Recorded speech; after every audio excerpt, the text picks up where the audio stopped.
Today we're making a pegboard shelving system. It's super simple but still pretty cool looking. Let's go!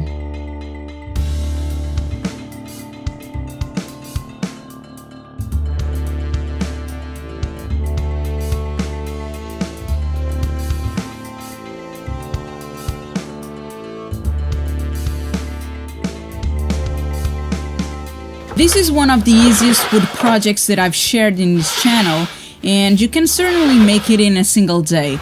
This is also a project that doesn't require many tools or even any power tools besides a drill. So this can be perfect to get you started in making something with your hands. I started by laying out the alignment of the holes in this big plywood sheet, and I will have a total of 24 holes, being 4 rows and 6 columns.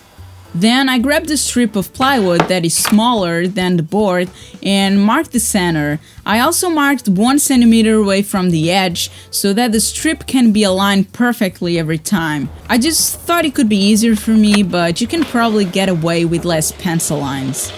I marked the place for the holes and used a drill press with a forcer bit to make sure that they were straight and vertical. If you don't have a drill press, it's fine, just drill them by hand as straighter as you can. Now that I have this guide with reference holes, I can carefully clamp the strip to the big board and make sure to have another strip on the underside to cut down on blowout.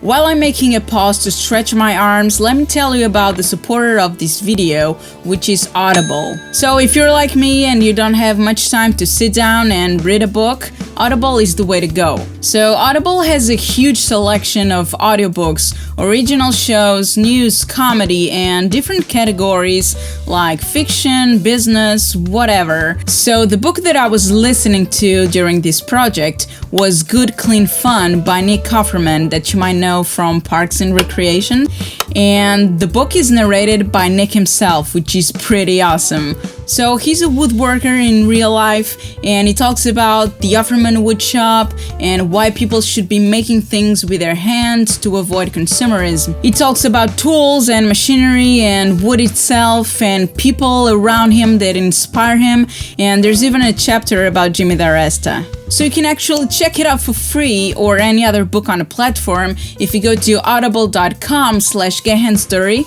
or text gethandsdirty to 500. Go ahead and take a listen and let me know if you enjoyed it. So let's finish these holes.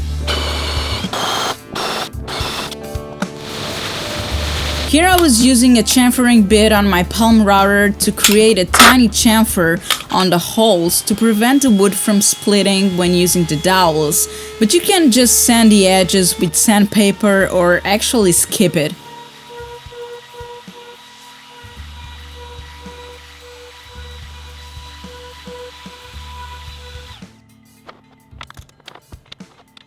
Then I could turn it around and do the same to the back.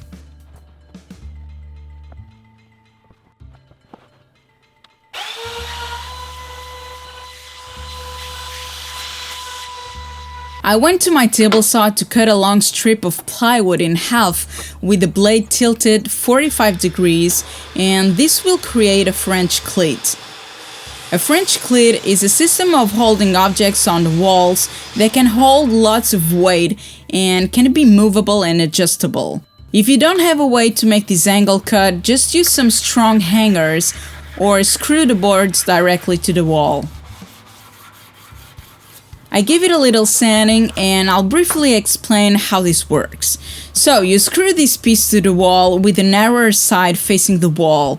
This piece is attached to your pegboard in this position, so when you hang it, the angles will match and be hooked together.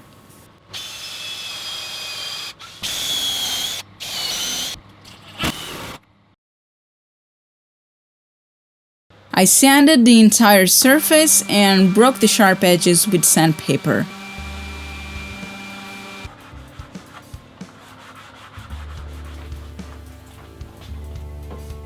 Now I need a strip of plywood to make the small shelves, and some dowels.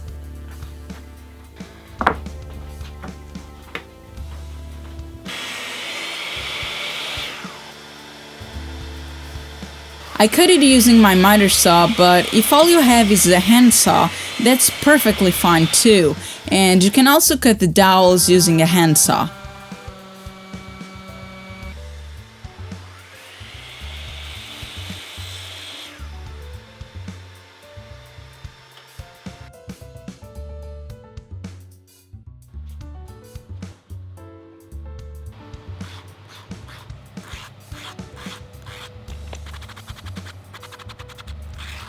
At this point, the dowels are a bit loose in the holes, and that's because the client wants this painted white, and the paint layer will make this snug. I found these little pieces that will be perfect to avoid the shelves from rolling over.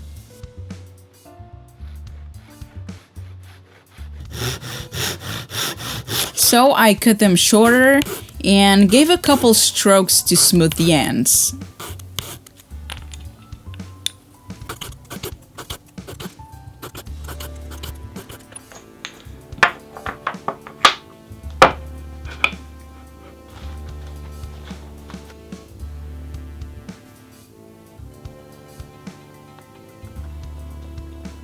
Now I can glue these little sticks in place, and notice that I was doing it wrong, as I wanted them to be inside.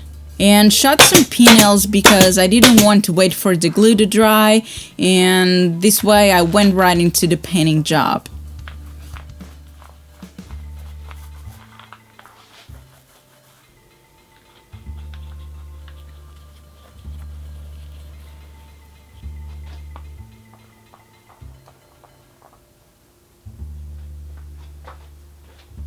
I gave it 3 coats of matte paint and sanded it after the first layer was dry.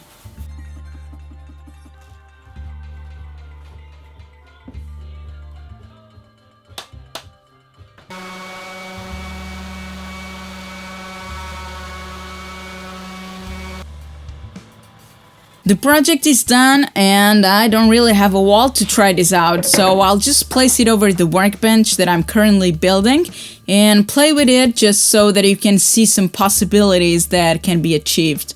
Thanks a lot to Audible for supporting this video, as well as to all my Patreon supporters, and thanks for watching. I'll catch you guys later.